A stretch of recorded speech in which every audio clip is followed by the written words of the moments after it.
Hello students, आप सभी का मेरे इस यूट्यूब चैनल महालक्ष्मी ज्ञान क्लासेस में स्वागत है। मैंने अपने पिछले वीडियो में आप लोगों को प्राचीन भारतीय इतिहास के पुरातात्विक स्रोत के बारे में बताया था। आज मैं आप लोगों को प्राचीन भारतीय इतिहास के साहित्यिक स्रोतों के बारे में बताऊंगा कि प्राचीन भारतीय इतिहास के बारे में पुस्तकों, ग्रंथों आदि के माध्यम से कौन कौन से ऐसे स्रोत हैं जिनके माध्यम से हमको पता चलता है। तो चलिए स्टार्ट करते हैं आज का क्लास। साहित्यिक स्रोत से तात्पर्य साहित्य अर्थात पुस्तकों के माध्यम से इतिहास की जानकारी प्राप्त होने होती है, तो ऐसे स्रोतों को साहित्यिक स्रोत कहती हैं। तो कौन कौन से साहित्यिक स्रोत होते हैं? साहित्यिक स्रोतों को दो भागों में बांटा गया है, एक धार्मिक साहित्य और लौकिक साहित्य। धार्मिक साहित्य ऐसे ग्रंथ जो किसी धर्म से जुड़े हुए हैं, जैसे कि महाभारत हो गए, रामायण हो गए, वेद, उपनिषद, ये सभी धार्मिक साहित्य हैं। लौकिक साहित्य कहने से क्या तात्पर्य? लौकिक साहित्य किसी इतिहासकार, किसी विद्वान के द्वारा जो बुक्स लिखे गए, जिसके बारे में किसी राजा के बारे में चर्चा दिया गया है, किसी वंश के बारे में जानकारी दी गई है, तो ऐसे स्रोतों को लौकिक साहित्य कहा जाता है। जैसे कि अर्थशास्त्र, कौटिल्य का अर्थशास्त्र है, उसमें मौर्य साम्राज्य के प्रशासन, राजनीतिक, कूटनीतिक व्यवस्था के बारे में बताया गया है। हर्षचरित, इसमें हर्षवर्धन के बारे में बताया गया है। वेद भारतीय साहित्य की प्राचीनतम कृति हैं। वेद व्यास को वेदों के संकलनकर्ता कहा जाता है। वेद संख्या में 4 हैं: ऋग्वेद, सामवेद, यजुर्वेद तथा अथर्ववेद। वेदों से हमें आर्यों की जो भारत के जो पूर्वज, जो मानव के, जो हमारे भारतीय इतिहास के जो प्रथम जो जिनके बारे में जानकारी मिलता है, वे आर्य हैं। आर्यों की सामाजिक, धार्मिक, आर्थिक तथा राजनीतिक स्थिति के बारे में हमें इससे जानकारी प्राप्त होती है। ऋग्वेद सबसे प्राचीनतम वेद है। ऋग्वेद, जिसकी रचना का समय माना जाता है 1500 ईसा पूर्व से 1000 ईसा पूर्व के बीच इसकी रचना हुई है, यह माना जाता है। इस वेद में देवी देवताओं के मंत्रों का उल्लेख है, और ऋग्वेद में जो मंत्र दिए गए उनके उच्चारण करने वाले पुरोहितों को होता कहलाता था। बहुत ही महत्वपूर्ण है ये होता। कई बार परीक्षाओं में यह पूछा गया है कि होता किसे कहा जाता था। ऋग्वेद से प्राचीन आर्यों के सामाजिक, आर्थिक और राजनीतिक जीवन की विस्तृत जानकारी हमें प्राप्त होती है। इसमें चातुर्वर्ण समाज का वर्णन किया। चातुर्वर्ण समाज से तात्पर्य क्या है? चातुर्वर्ण जो 4 वर्णों की व्यवस्था जो है, ब्राह्मण, क्षत्रिय, वैश्य और शूद्र। चातुर्वर्ण समाज कहने से तात्पर्य है 4 वर्णों में जो समाज को बांटा गया है, ब्राह्मण, क्षत्रिय, वैश्य, शूद्र, उसका वर्णन ऋग्वेद में प्रथम बार प्राप्त होता है। ऋग्वेद के 10वें मंडल के पुरुष सूक्त में ये इसका वर्णन किया गया है। ऋग्वेद के 10वें मंडल के पुरुष सूक्त के अनुसार भगवान के मुख से ब्राह्मण, भुजाओं से क्षत्रिय, जांग से वैश्य और पैरों से शूद्रों की उत्पत्ति हुई है। पुरुष सूक्त में प्रथम बार शूद्रों का उल्लेख मिलता है।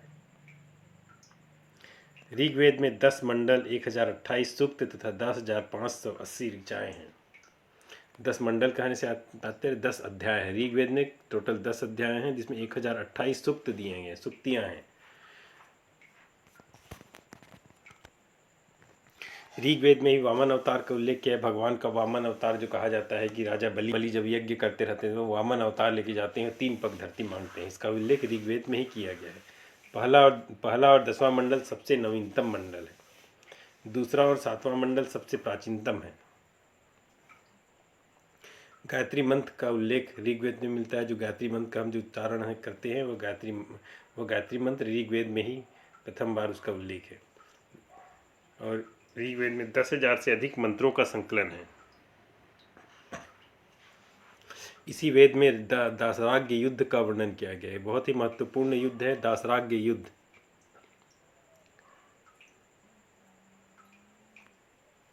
ऋग्वेद के 7वें मंडल में इसका वर्णन किया गया है। ऋग्वेद के 7वें मंडल में इसका वर्णन किया गया है।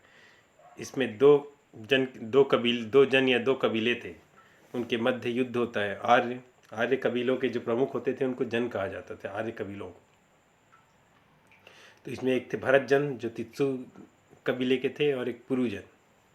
भरत जन का जो मुखिया या नेता था वह सुदास थे और उनके पुरोहित वशिष्ठ थे। और पुरुजन के जो राजा थे वह संवरण थे और पुरोहित विश्वामित्र थे। पुरुजन के साथ 5 आर्य और 5 अनार्य कबीले, टोटल 10 कबीले उनके साथ, कुल 10 कबीले उनके साथ शामिल थे। तो भरतजन और पुरुजन दोनों के मध्य रावी नदी के तट पर युद्ध हुआ, जिसमें पुरुजन के साथ 10 कबीले शामिल हुए, जिसमें 5 आर्य और 5 अनार्य कबीले थे। बहुत ही भीषण युद्ध हुआ भरतजन और पुरुजन के युद्ध बीच, जिसमें अंतिम में भरतजन का राजा सुदास विजयी हो जाता है। और कालांतर में या समय गुजरने के बाद दोनों भरतजन और पुरुजन का आपस में मिलन हो जाता है, दोनों एक साथ हो जाते हैं, दोनों के बीच संधि हो जाता है। बहुत ही महत्वपूर्ण है दासराग्य युद्ध। 7वें मंडल में वर्णन, 7वें ऋग्वेद के 7वें मंडल में इसका वर्णन है। भरतजन का नेतृत्व सुदास ने किया था, पुरुजन का नेतृत्व संवरण ने किया था। सामवेद साम शब्द का अर्थ है गान। गानों का जो जन्म सामवेद से ही माना जाता है, संगीत का जन्म सामवेद से माना जाता है। सामवेद में संकलित मंत्रों को देवताओं की स्तुति के समय गाया जाता था। सामवेद का प्रमुख देवता सविता या सूर्य है। सामवेद में गाने योग्य मंत्रों के संकलन के कारण ही इसे भारतीय संगीत का जनक कहा जाता है। सामवेद का प्रमुख वेद व्यास के शिष्य जैमिनी को माना जाता है। सामवेद के प्रमुख जो इसके ज्ञाता है, जो इसके विद्वान हैं, वे ऋषि जैमिनी को माना जाता है।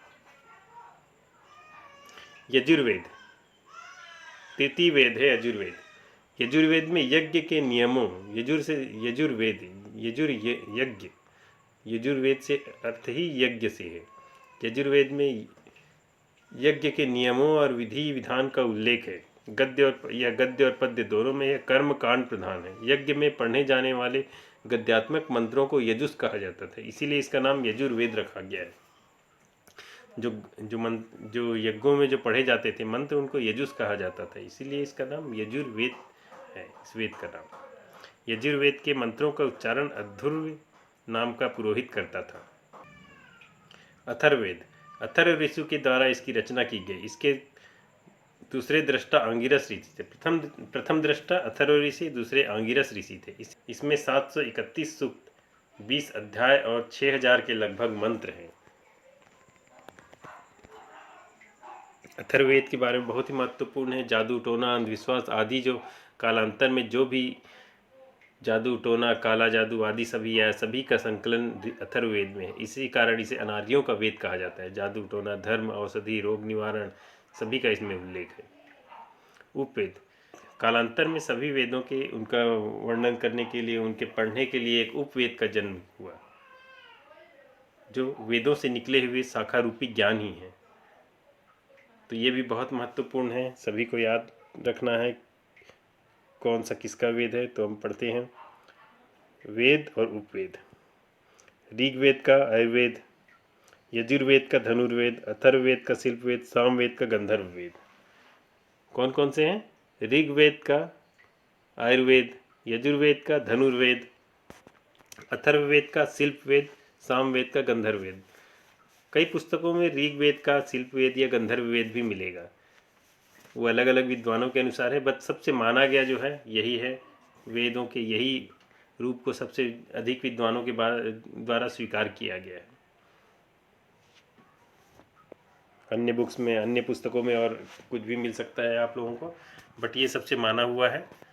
तो इसी के साथ आज का यह क्लास समाप्त होता है।